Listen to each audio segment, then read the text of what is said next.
The hardest part about editing is getting to attach to your rough draft.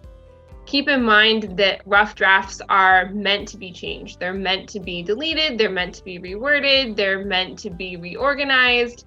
Don't get attached to that draft. It is a draft. It's not the final product. When you're starting this process, really think about the content. What have you included? What does it say about you? Again, does it answer the prompt completely? When you've satisfied yourself on that front, then you need to ask yourself about the story that you're telling and making sure that it's clear and it's easy for your audience to follow you through the story. Because you don't want the admissions officer getting confused or uncertain about what's happening at any juncture along the way in your essay. After that, you want to examine each sentence.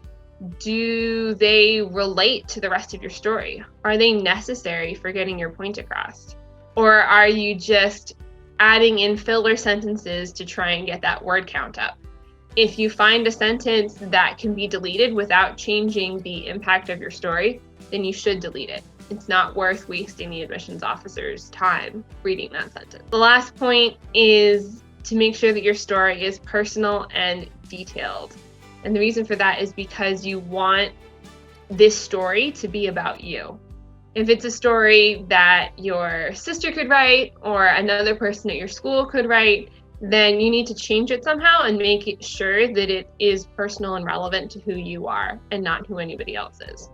And again, if you find any confusing areas at any point in this process, you do need to reach out and get some help to rewrite them, or even reach out and have other people read your essay so that they can tell you where the confusing points are so that you can rewrite them.